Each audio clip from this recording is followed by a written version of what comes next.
few years ago I was talking to God about wanting to be a rock star.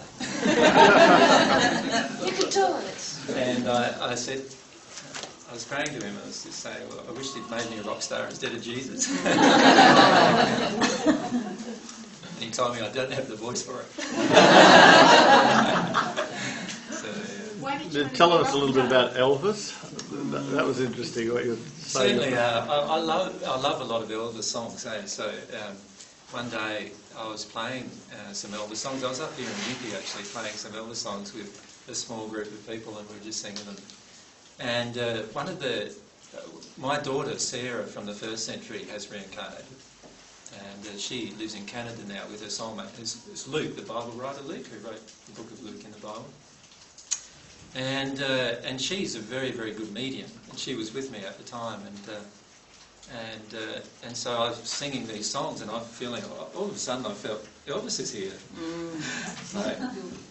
So he's not left the building, he's actually Anyway, I said to Kate, that's her name now, Sarah's name now, I said to Kate, no, I'm sure Elvis is here at the moment, I can feel him, and sure enough he was. And he said he wanted to trans-channel through Kate, which Kate let him do. And he hadn't played, this happened about a year ago, and he hadn't played music since he'd passed. He hadn't sung since he'd passed either. And this happens to a lot of musicians on earth actually. When they pass, they actually don't sing. Like Karen Carpenter, you've heard of Karen Carpenter. She hasn't sung since she's passed. So there's a lot of musicians who pass in sort of a fairly negative moral state, of course, and so they feel so terrible emotions inside of themselves that they feel like they can't sing anymore. Because in the spirit world, you can only sing when you feel good. And a lot of times when you're feeling terrible emotions, obviously you don't feel good, so you don't feel like you can sing. And Elvis, because of his fame, had huge amounts of projected emotion. So every single person, like every time there's an anniversary of his death, there's this huge projected emotion going to Elvis. And what happens with projected emotion is it establishes what you would call a psychical link, but it's actually an energy stream. You see it as a blue light when you're in the spirit world, an energy stream that connects the person who's mourning for you with you. And you feel totally drawn to go and actually stop them from mourning about you. That's the feeling, you get drawn into that when you're in the spirit world. And so he's got like thousands or hundreds of thousands of people every year, year after year after year doing this with him.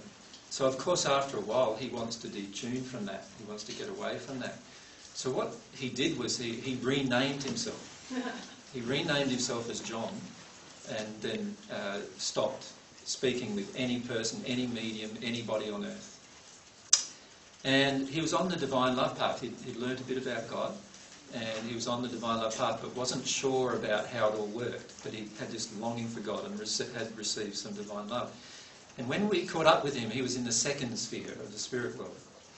So in the second sphere, I think I've described it to you, the second sphere is like far better than the prettiest place you can find on earth. So he's already in quite a pretty place by now, right? Ironically, his mother, who was a born-again Christian when she was on earth, is in a worse place than he is in the spirit world. And he was trying to help her. But he came to us because he had quite a love, like he had a handsome appearance, of course, when he was on earth, and quite a good body. And he said that there were cracks and fissures in his body, in his spirit body, that he couldn't understand why they were there. And he wanted to know what was going on. And so we started talking about his emotions of shame and guilt, about his life on earth. The emotions of his life on earth, particularly the things he did in his later life, which he was very ashamed and felt very guilty about, which were the cause of all of these different body problems that he was having in the spirit form. And after we began talking about that, we talked about that for about 10 or 15 minutes, and he actually started connecting with some emotions and had to leave, and he started working through some of the emotions that were the result of that. But in amongst that discussion, you sort of learn a few things in the process, you know, and so we learned things about, you know, his feelings about when he passed, and and how he felt, you know, in the spirit world, being in the spirit world with all these projections of emotions at him. And also how he feels now about how he was feeling then, and then he came 5 months later and talked to us as well. And he's now singing again and playing instruments again, and it's a bit different when you play them in the spirit world. And he's he's quite high now in the spirit world, working through his things, and he's on the divine love path, and he understands the divine love path completely now. So he's doing very well. He's trying to help his mother as well. So his mother is quite an angry person on this. So. AJ, is that what happens when someone passes and you long for them or you mourn for them endlessly? You actually trap them? Yes.